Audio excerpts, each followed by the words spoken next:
sou a Adriana. Eu sou a Cleide e somos estudantes da Uninter, curso de Pedagogia. Hoje vamos apresentar o nosso portfólio, módulo A, fase 2, ano 2020.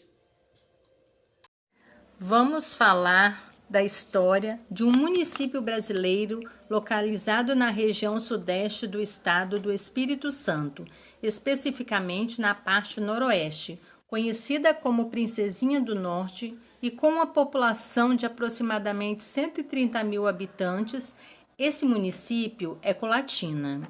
Colatina era uma vila de Linhares e ainda quando vila, recebeu esse nome lá no ano de 1899 pelo desembargador Afonso Cláudio.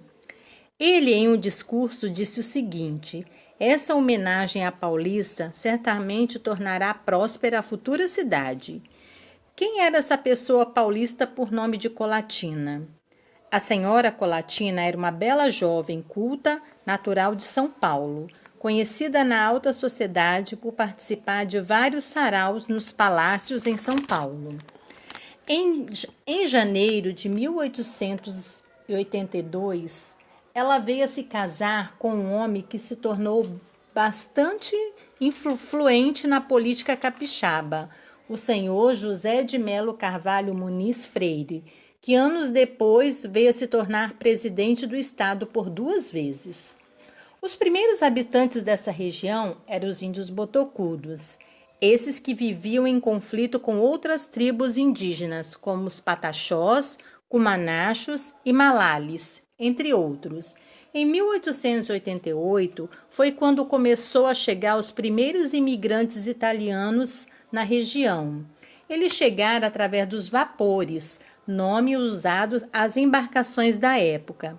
O que teve destaque nessa região foi o vapor Adria.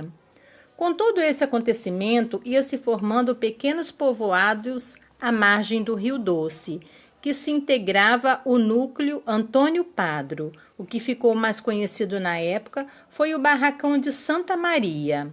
Esse foi instalado na região que hoje é conhecida como Colatina Velha.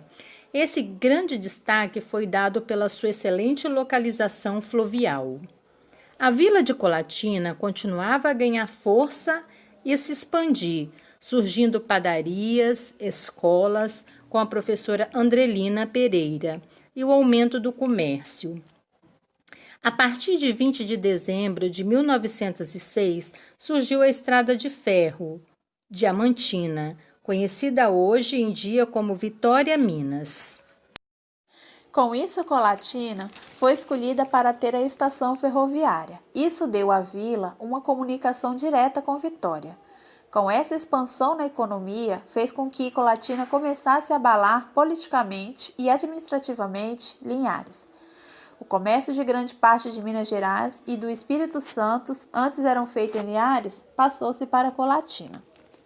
Nesta época surgiu um movimento em favor de Colatina, chamado de a Revolta de Xandoca, que foi liderada pelo coronel Alexandre Calmon, mais conhecido como o professor Xandoca.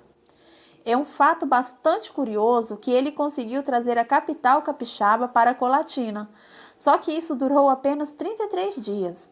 Após toda essa revolta, parentes do professor Xandoca passaram a morar em Colatina, exercendo lideranças políticas. Virgínio Calmon Ferreira Fernandes foi o primeiro prefeito colatinense. Isso foi no ano de 1921. Em 30 de dezembro deste ano de 1921, foi criado nominalmente o município de Colatina. Com isso, Linhares passou então a ser a vila subordinada. Porém, foi somente no ano de 1945, 24 anos depois, que Linhares foi desmembrada de Colatina. Um fato curioso é que mesmo o dia 30 de dezembro seja o verdadeiro dia do aniversário da emancipação política do município colatinense, suas comemorações de aniversário acontecem sempre no dia 22 de agosto. Com o passar dos anos, o desenvolvimento do município foi aumentando cada vez mais. A balsa para a travessia do Rio Doce foi deixada para trás com a inauguração da Ponte Florentino Avidos, em 1928. A ponte foi iniciada para a construção da estrada de ferro norte do Rio Doce, que ligaria Colatina a São Mateus e que não foi concluída.